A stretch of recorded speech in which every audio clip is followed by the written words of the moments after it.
Magandang umaga sa lahat. Nandito nga pala at Group 1 at i-interviewin natin si... Ako si Alea Francesca F. Cupido and I'm from Charles Goodyear. Sang-ayon po ba kayo sa genetic engineering? Why or why not?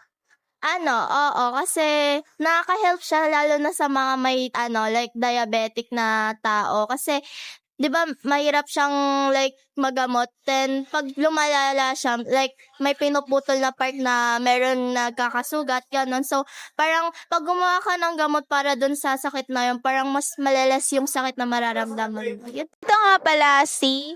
Joshua Olinares, 10 Charles Goodyear. Sang-ayon po ba kayo sa genetic engineering? Why or why not? Sang-ayon ako sa paggamit ito na may malinaw na layunin na mapabuti ang kaligtasan ng tao. Yeah. Thank you so much. Ito nga pala si...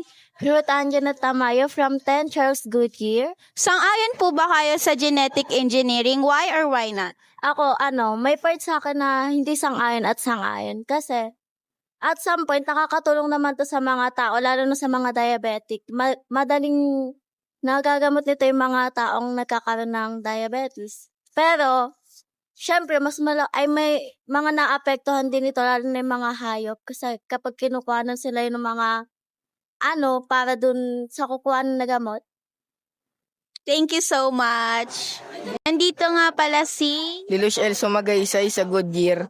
Sang-ayon po ba kayo sa genetic engineering? Why or why not? Sang-ayon ako dahil nakakatulong to sa tao, pero malaking epekto to sa hayop. Thank you so much. Ito nga pala si...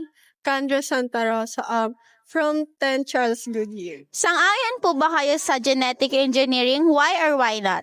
Sumasang-ayon ako kasi pinakamalaking tulong yung paggawa ng gamot at terapiya, lalo na sa mga may sakit na genetic. Thank you so much. Dito nga pala si... Brazil Park Cruz and Section Charles Goodyear. Sang-ayon po ba kayo sa genetic engineering? Why or why not? Sangayon ako dito dahil nagbibigay ito ng magandang benepisyo sa mga tao at pag nagbibigay ay nagpapabuti ng ani at pagtuno ng paggamot sa genetic na sakit. Yun. Panghuli, Benedict Pintang, 10 Charles Goodyear. sang-ayon ka ba sa genetic engineering? Why or why not? Sang-ayon ako kasi nakakatulong ito sa paggawa ng bakuna, lalong-lalo na nung lumaganap ang COVID-19 virus. Marami itong natulungan ng mga tao, lalong-lalo na nung pandemic. Marami siyang nagawang bakuna para makaligtas ng tao. Siguro yun na.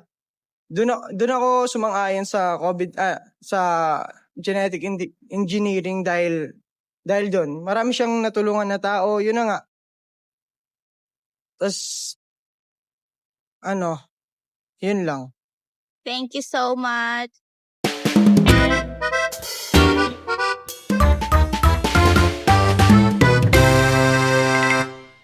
Magandang araw sa inyong lahat. Nandito nga po pala si Ma'am Azani. Sang-ayon po ba kayo sa genetic engineering? Why or why not? Sang-ayon ako sila kung gagamitin siya in medicine. Kasi diba, sa genetic engineering, especially yung addressing mga genetic disorders, pinag-alalahanin. So, genetic engineering can be used to create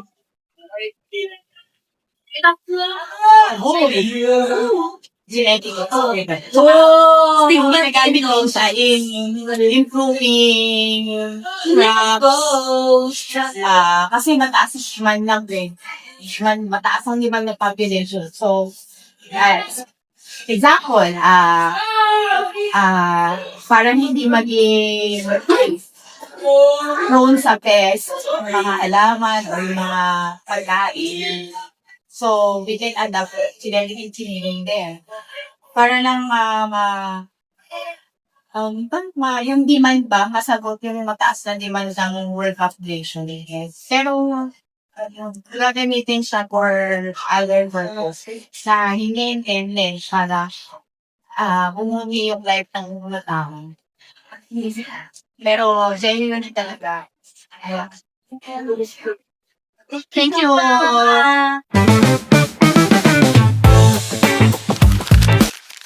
Alam mo ba, ang genetic engineering ay artificial na pamanipula, pagbabago at pagsama-sama ng DNA o iba pang nucleic acid upang mapabago ang isang organismo o populasyon ng mga organismo.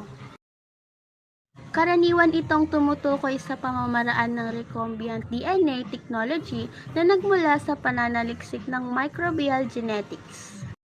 Sa tulong ng genetic engineering, nakalikha ang mga sayantipiko ng mahalagang produktong medikal tulad ng human insulin, human growth hormone at bakuna laban sa hepatitis B. Pati na rin sa mga genetically modified organism o GMOs. Gaya ng mga halamang may resistensya sa sakit na may malaking ambag sa larangan ng medisina at agrikultura.